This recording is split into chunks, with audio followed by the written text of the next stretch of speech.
Hello all, welcome back to screen space. ఈ వీడియోలో riffraff Telugu డబ్బడి movie review అయితే తెలుసుకుందాం.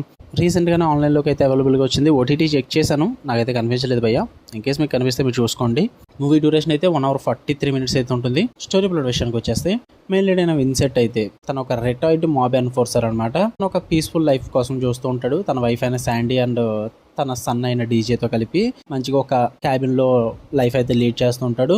బట్ కొన్ని అన్ఎక్స్పెక్టెడ్ ఈవెంట్స్ వల్ల అయితే విన్సెంట్స్ కి ఉన్న ఒక సన్ అయితే రోకో అనే పర్సన్ తన ప్రెగ్నెంట్ గర్ల్ ఫ్రెండ్ తీసుకుని అయితే సడన్ గా రావడం అయితే జరుగుద్ది. దాని తర్వాత వాళ్ళ ఫ్యామిలీ పడిన ప్రాబ్లమ్స్ ఏంటి, వాళ్ళు తీసుకొచ్చిన ప్రాబ్లమ్స్ ఏంటి, అసలు వాళ్ళు ఏం చేశారు, వీటన్నిటిని కూడా ఈ మూవీలో చూస్తారు భయ్య. ఇక ఫుల్ రివ్యూలోకి వెళ్ళిపోయే ముందు మీరు కనుక ఛానల్ కి కొత్తగా వచ్చుంటే welcome to screen space. Video ఖచ్చితంగా లైక్ చేయండి. థియేట్రికల్ రివ్యూస్ అంటే తెలుగు డబ్బడి మూవీ రివ్యూస్ తో పాటు ఓటీటీలో రిలీజ్ అయ్యే other movies and web series ఎన్నో క్వాలిటీ కంటెంట్ కోసం మన ఛానల్ సబ్స్క్రైబ్ చేసుకుని బెల్ ఐకాన్ ఆన్ లో పెట్టుకోండి. ఇక ఈ మూవీ విషయానికి వచ్చేస్తే ఫస్ట్ థింగ్స్ ఫస్ట్, నాకైతే వర్కౌట్ అవ్వలేదు భయ్య. నాకు యావరేజ్ కూడా అనిపించలేదు. కొద్దిగా ఇంకా చిరాకు వచ్చింది నాకు మూవీ చూస్తున్నాను సేపు కూడా. అక్కడక్కడ 2-3 వర్కౌట్ అయ్యాయి, కానీ వాటి కోసం మూవీ మొత్తం చూడమని అయితే నేను చెప్పను. ఫస్ట్ విషయానికి వచ్చేస్తే డార్క్ హ్యూమర్ అయితే ఉంది. అది అక్కడక్కడ కొద్దిగా గొప్ప వర్కౌట్ అయింది. అంటే మరీ సూపర్గా కాదు, ఆ డైలాగ్స్ పరంగా కానీ అన్ఎక్స్పెక్టెడ్గా కొన్ని కామెడీ మూమెంట్స్ అయితే ఉంటాయి అనమాట. వాటి పరంగా కానీ ఆ డార్క్ హ్యూమర్ అన్నది కొంచెం బాగానే వర్కౌట్ అయిందని చెప్తా. అండ్ ఎంగేజింగ్ ఫ్లాష్ బ్యాక్స్ ఉంటాయి భయ్య.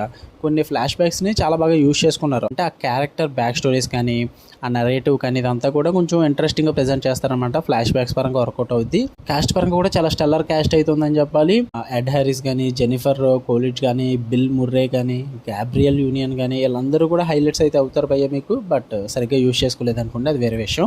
అండ్ 80s విషయానికి వచ్చేస్తే చెప్తానుగా క్యాస్ట్ సూపర్ ఉంది, బట్ ఎవరిని కూడా సరిగ్గా యూజ్ చేసుకోలేదు, అంత యూటిలైజ్ అయితే చేసుకోలేదు అనమాట. జస్ట్ పేరుకున్నారంతే. అందరూ కూడా పర్ఫార్మెన్సెస్ కూడా ఓకేగానే ఉంటుంది.